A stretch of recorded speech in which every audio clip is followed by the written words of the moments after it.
स्वागत है फोनेमी। ये Oppo Find X6 Pro है और आज मैं आपको इस डिवाइस पर कुछ ट्रिक्स और ट्रिक्स दिखाने वाला हूँ।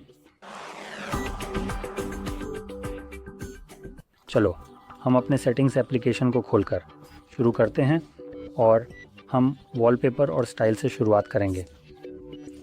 यहाँ आपके पास एक सामान्य स्थान होगा जहाँ आप अपने डिवाइस की रूप रंग को कस्टमाइज़ कर सकते हैं, जैसे कि वॉलपेपर जैसी कुछ सरल चीज़ों के साथ। लेकिन इसमें कुछ और अच्छी चीज़ें भी शामिल हैं, जैसे कि फ़ॉन्ट, आइकन, थीम आदि। सामान्य के लिए रंगों के साथ, जैसे कि कई सेटिंग्स और अन्य चीज़ें जहाँ आपके पास केवल एक्सेंट रंग होते हैं। तो ये सामान्य रूप से कस्टमाइजेशन के लिए एक काफ़ी अच्छा क्षेत्र है। अब अगर हम पीछे जाएं और होम स्क्रीन और लॉक स्क्रीन पर जाएं तो आपको कुछ और कस्टमाइजेशन मिलेगा, लेकिन फिर कि यह अधिकतर होम स्क्रीन और लॉक स्क्रीन के लिए होगा, जैसे कि अपग्रेड्स जैसी चीज़ों के साथ। तो आपके होम स्क्रीन पर कितने ऐप्स हैं, और आपके पास डिफ़ॉल्ट रूप से 486 हैं। आपके पास होम स्क्रीन मोड, हमारे पास मानक ड्रॉअर मोड। मुझे ड्रॉअर मोड पसंद है, जो आपको सभी ऐप्स को एक ड्रॉअर में स्टोर करने की सुविधा देता है, जिसे आप किसी भी समय खींचें। मैं स्विच का चयन करने वाला हूँ। यहाँ वापस आते हुए हमारे पास क्विक लेंस जैसी चीज़ें भी हैं, तो क्विक लेंस को सबसे बाईं पैनल में भी उपलब्ध कराएं, जो ये काम करता है।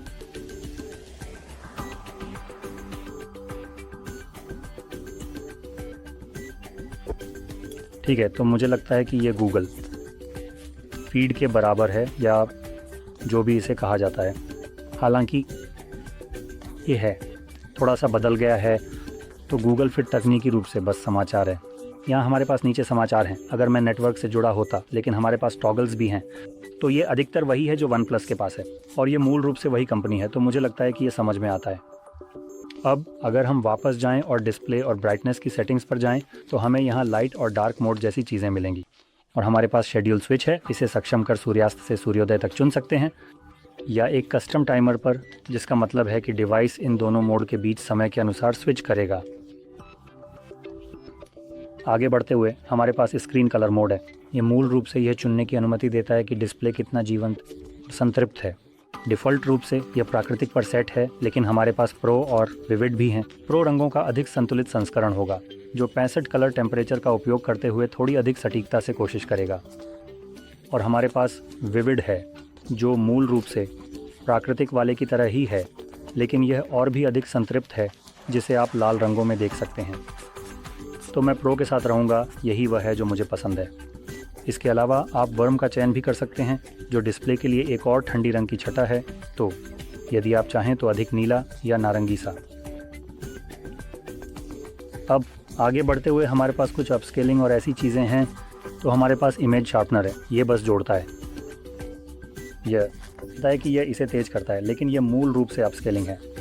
आप इसे इस तरफ देख सकते हैं, हालांकि इसे देखना बहुत मुश्किल हो सकता है। यह तरफ थोड़ा सा धुंधला है। आप इसे भी की तरफ देखते समय देख सकते हैं, जबकि दूसरी तरफ यह थोड़ा तेज़ दिखता है। अब क्योंकि यह आपके प्रोसेसर का उपयोग करने वाला है, यह उपयोग के दौरान फ़ोन की बैटरी अधिक खपत करेगा। और इसका मतलब यह नहीं है कि इसका उपयोग किया जा रहा है। यह केवल तब उपयोग किया जाएगा जब समर्थित एप्लीकेशन का उपयोग किया जा रहा हो, जो कुछ के लिए लोड हो रहा है समय। तो किसी भी मामले में अगर आपके पास कुछ प्रकार के इंस्टॉल किए गए एप्लीकेशन हैं, तो वे वहीं दिखाई देने चाहिए। अब हमारे पास इसी तरह का एक विचार है, वीडियो कलर बूस्ट। ये बस छवि को मेरे से अधिक जीवंत बनाता है, तो यह इसे अधिक उज्ज्वल बनाता है, जिसमें अधिक स्पष्ट छायाएं होती हैं। तो यह है एक्सपोजर, ब्राइटनेस और इसी तरह की चीज़ों को बदलता है। फिर से यह आपके फ़ोन की बैटरी का थोड़ा अधिक उपयोग कर सकता है, और ये मूल रूप से कोशिश कर रहा है HDR की नकल करें, तो ये कह रहा है कि ये मानक डायनामिक रेंज से उच्च डायनामिक रेंज में जा रहा है। लेकिन ध्यान रखें, यह मूल रूप से कुछ ऐसा बदलने की कोशिश कर रहा है जिसे कभी इस प्रारूप में डिजाइन नहीं किया गया था, इसलिए यह स्पष्ट रूप से वास्तविक HDR सामग्री के रूप में अच्छा नहीं होगा। और हमारे पास ब्राइट HDR वीडियो मोड है, जो विशेष रूप से HDR के लिए डिस्प्ले की ब्राइटनेस को बढ़ाता है। अब और नीचे हमारे पास स्क्रीन रिफ्रेश रेट है, और यहाँ हमारे पास दो मोड हैं। हमारे पास उच्च या मानक है, और मुझे लगता है कि हमारे पास दोनों का संयोजन है, जो मुझे लगता है मैं नहीं जानता कि मैं क्या कह रहा हूँ। मुझे लगता है कि मैं जानता हूँ कि हर डिवाइस में ये होता है, लेकिन यह मूल रूप से दोनों का एक संयोजन है, जो दिए गए क्षणों में सबसे अच्छे रिफ़्रेश रेट का उपयोग करने की कोशिश कर रहा है। तो अभी जब सामग्री इस तरह से चल रही है तो ये स्वचालित रूप से 120 हर्ट्ज रिफ्रेश रेट पर चल रहा होगा। लेकिन जब कोई सामग्री नहीं चल रही होती जैसे कि यहाँ, तो ये बैटरी जीवन को बनाए रखने के लिए इसे अक्सर कम कर देगा। उदाहरण के लिए अब उन दो विकल्पों में से, क्योंकि मैं वास्तव में उच्च को एक व्यवहार्य विकल्प नहीं मानूंगा, जो भी आपको बेहतर लगे उसे चुनें। मेरी इस तरह की सोच है।